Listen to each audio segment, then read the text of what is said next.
అయితే ఇప్పుడు ఈ మెటబాలిజంని కాన్స్టెంట్ లెవెల్‌లో హ్మ్. పెట్టాలి. హ్మ్. కరెక్ట్‌గా మనం దాన్ని మెయింటైన్ చేయాలి అనుకున్న వాళ్ళు ఆఫ్టర్ 40స్‌లో వాళ్ళేం చేయాల్సుంటుంది? ఆఫ్టర్ 40స్ విమెన్‌కి నా honest advice first weighing scale తీసుకెళ్ళి బయట పడేసేయండి. అసలు వెయిట్ లాస్ అన్న కాన్సెప్ట్‌లో మీరు ఉండొద్దు.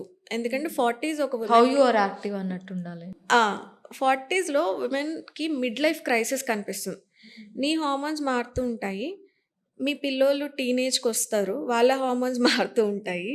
మీ అత్తమామలు వయసవుతూ ఉంటారు. వాళ్ళ వాళ్ళ హార్మోన్స్ హార్మోన్స్ మారుతూ మారుతాయి. ఉంటాయి.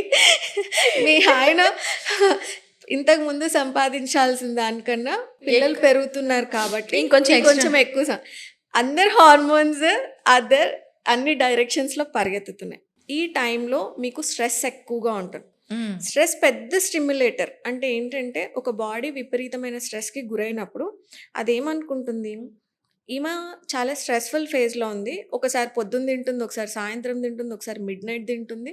ఒక టైం పాటించట్లేదు. తినాల్సిన దానికన్నా తక్కువ తింటుంది. హ్మ్. అప్పుడు బాడీ ఏమనుకుంటుంది, ఏదో ఒక రోజు ఈమె తిండి మానేసిద్ది. హ్మ్. సో, నన్ను ప్రిజర్వ్ చేసుకొని ఏదైతే తింటుందో, ఇప్పుడు నేను దాన్నంతా ఫ్యాట్ రూపంలో దాచుకుంటాను. ఈ ఫ్యాట్ రూపంలో నన్ను దాచుకొని అని ఆ ఏజ్‌లో ఆ మిడ్ లైఫ్ క్రైసిస్ ఉన్న విమెన్‌కి weight loss will never work.